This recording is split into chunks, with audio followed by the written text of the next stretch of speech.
Aqui está falando, que tipo de anjo voltaremos a ser? Bom, na verdade, cada tribo ela está conectada a uma hierarquia angelical. Tá? Há aqueles que serão tronos, aqueles que serão arcanjos, aqueles... Então, nós voltaremos a ser certos tipos de hierarquias que estão conectadas com cada tribo nossa. Eu tenho uma tabela lá que eu fiz através das sefirotes e das hierarquias angelicais que a igreja ela entendia. Tá? Aqui está falando, é possível os anjos aparecerem para nós, seres humanos? Sim, a Bíblia fala que sim. Tá? Claro que eles são muito discretos, eles não ficam fazendo isso a todo momento. Tá bom?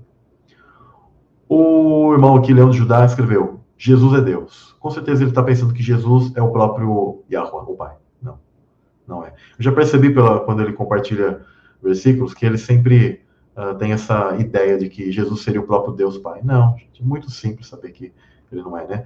A Escritura fala que Jesus, ele tem, quando ele ressuscita, ele aparece para as pessoas, ele fala assim, eu vou voltar para o meu Deus e vosso Deus. Ou seja, Jesus tem um Deus sobre ele. Irrefutável, simples. Texto bíblico harmônico, tá? Alguém está falando assim, Enoque e Metatron é o mesmo ser? Metatron, na verdade, é uma hierarquia angelical, tá? De seres muito elevados. Então, Enoque adquire essa hierarquia de Metatron, por isso que ele é chamado de Metatron. Mas, no entendimento hebraico, eles entendiam que existia uma figura de Metatron muito mais elevada ainda que Enoque, que eles chamam de anjo da face do Senhor. Olha que profundo isso. Que é Jesus.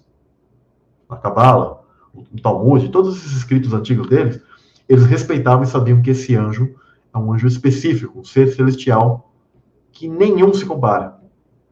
Que nenhum dos outros se compara. E quem é esse, gente? Cristo. Ou glória. A manifestação visível de Yahweh invisível. Bom, pessoal, aqui alguém está também respondendo. Não poderia também esses novos céus, nova terra, ser a terra aqui, porém, totalmente restaurada, transformada, assim como os que forem se encontrar com Yeshua no céu, ter seu corpo totalmente transformado? Em parte, Anderson, é o seguinte, tá? Eu vou colocar algo que Deus ele vai mostrando para nós, de entendimento. É uma outra dimensão, tá? Só que eu vou te colocar uma coisa muito profunda e vou colocar para vocês. Meditem nisso. É como esta terra, ou é esta terra, no tempo atemporal, sem ela ter sido corrompida. Não sei se vocês conseguiram compreender. Um dia eu vou colocar algo para vocês, talvez seria uma das últimas lives que eu fizer no canal. Samuel, vai ter um fim um dia o canal? Ele vai ter um fim. Eu chegar a fazer no canal aqui. Se eu fizer aqui no canal, tá? As coisas que estão ocorrendo no nosso mundo, elas são algo posterior daquilo que ocorreu na queda dos anjos e tal, que Deus isolou num espaço-tempo. Tudo que a gente chama de futuro ou glória, era como se fosse o mundo celestial intocado, não afetado pelas coisas que ocorreram. Entendeu? Como que Deus separou? Então, o mundo celestial, ele seria, digamos, a terra e os céus, ou chamados novos céus e nova terra, são mundos que, na verdade, seriam a realidade em que Deus ele separou dentro de si, onde a queda celestial não fez efeito, digamos assim. Permaneceu intacto e puro. Eu diria para vocês que eu falo isso pro pessoal lá no grupo privado. Não, é melhor não falar para vocês aqui. Deixa aqui. Mas eu ia falar sobre uma questão sobre a figura de Cristo e Satanás. Tá? Uma correlação. Isso deixa só para uma última live mesmo, num dia que eu fizer para vocês. Mas essa nova terra e novos céus é como se fosse esta terra aqui, mas em outro tempo. Como se fosse para vocês compreenderem um pouco, uma viagem no passado, antes que a destruição ocorresse.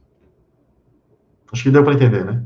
Antes que tudo ocorresse, é como que ele separou isso, e aí ele deixa ali. Então, por isso que ele prepara essas coisas. Ele deixou essa dimensão separada, preparada. E aí, ele separou o espaço-tempo nosso, nós nascemos aqui, tudo isso aqui vai ser consumido. Então, ou seja, o resultado posterior da queda dos anjos, isso aí vai ser consumido, vai terminar. E vai ficar apenas aquilo que ficou intocado. Então, eu não chamo de regeneração. O termo regeneração, ele está meio que equivocado, tá? na tradução. Mas para que você compreenda. E aí você está até comparando com os nossos corpos. Né? Porque nossos corpos, que nós vamos recuperar, na verdade, é apenas o retorno àquilo que já é a origem, a como ele era. Não porque teremos uma nova natureza. A nova natureza que a Escritura fala é a nova natureza em comparação ao mundo daqui. Mas já é a nossa natureza antiga. Né? Já é o nosso espírito, ele está como se fosse atrofiado dentro do nosso corpo. Estamos atrofiados aqui. Isso aqui é importante vocês compreenderem. Tá bom? E um dia a gente vai sair desse corpo, assim, limitado, e estaremos não mais atrofiados pelas limitações humanas. Deixa eu ver mais alguma coisinha rapidamente aqui. Aqui uma sombra da Israel Celestial, exatamente.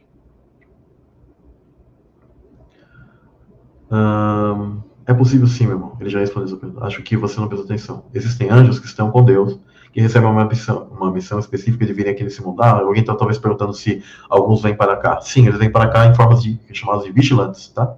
Só que eles não nascem de mulher, não recebem o cálice do esquecimento e tal. Assim como um filho de um ser humano é um ser humano, Jesus, sendo filho de Deus, também é um Deus, mas não é o Deus Pai. Exatamente, é tão simples isso. Né? E nós somos filhos de Deus literais. Só que aqui estamos como que destituídos, tá? Destituídos dessa glória, né? Tirados dessa natureza divina anterior, né? E atrofiados, como eu disse. E, mais um dia, nós voltaremos a ser conhecidos como éramos lá. Por isso que Paulo fala assim, hoje vejo em espelho, por enigma, mas um dia conhecerei, ó, mentalidade hebraica, conhecer literalmente, tá? Como também sou conhecido. Ou seja, vou compreender, vou entender as coisas, a como sou aqui hoje e vejo as coisas e conheço. Ou seja, ele vai lembrar, ele vai entender novamente aquilo que ele era. Porque hoje ele vê como um espelho, em enigma. Em enigma. Olha que interessante. Alguém está falando assim, Jesus então teve um começo? Satanás veio depois? Sim. Jesus ele tem um princípio. Tá? Ele tem um princípio. Até porque, por exemplo, o título dele, um dos títulos de Jesus é príncipe. Hoje ele é rei. Se torna rei dos reis. Eu pergunto a você, meu irmão Iomar, né? Deus, o Eterno, Todo-Poderoso, ele pode ser príncipe? Ele foi príncipe? Né? Não tem como. Ele sempre foi pai, Todo-Poderoso, nunca teve princípio, não tem como ter princípio. Tá? Alguém está falando, explique a passagem de Mateus 16. Tá, para terminar a live, Mateus 16. Do verso 13 ao 19.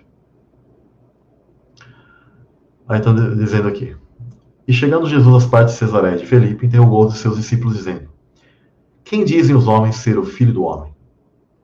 E eles disseram, uns João Batista, e os outros Elias, e os outros Jeremias, e um dos profetas, ou um dos profetas. E disse ele, e vós, quem dizeis que eu sou? E Simão Pedro respondeu, tu és o Cristo, o Filho do Deus vivo. E Jesus respondeu, disse-lhe, bem-aventurados és tu, Simão Barjonas, porque tu não revelou a carne e o sangue, mas meu Pai que está nos céus. Pois também eu te digo que tu és Pedro, e sobre esta pedra, quando ele está falando sobre esta pedra, ele está falando sobre ele, tá? Ele mesmo, não Pedro. Tá? Jesus está falando sobre si. Edificarei a minha igreja, e as portas do inferno não prevalecerão contra ela. Né? Ou seja, os portais, isso já explico na live dos portais, tá, pessoal? E te darei as chaves do reino dos céus, das dimensões celestiais. E tudo que ligares na terra, tudo que você fizer, cara, tudo que você imaginar. Ah, Samuel, eu quero abençoar uma água aqui. Você está ligando céu e terra. Você está abençoando o elemento físico aqui, que se manifesta no mundo espiritual também. Você pode ser abençoado através daquilo. Eu sempre estimulo as pessoas a não ficarem com elementos daqui. Tentarem fazer isso mentalmente, porque é um desenvolvimento muito maior. Mas se você tem dificuldade de fé, eu quero orar pela água, quero orar pela minha garrafa, quero orar, né, fazendo isso.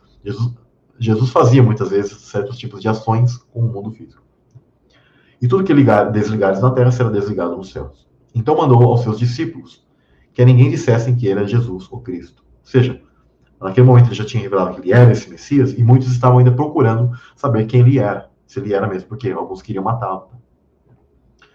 Não sei qual a sua dúvida exatamente desse texto. Tá? Alguns achavam, né? Qual seria a sua dúvida do texto? porque dizem eles ser o filho do homem, ou seja, aquele que era prometido. Era isso, eles. Eu acho o texto aqui tranquilo. Tá? Não sei qual a sua dúvida exatamente.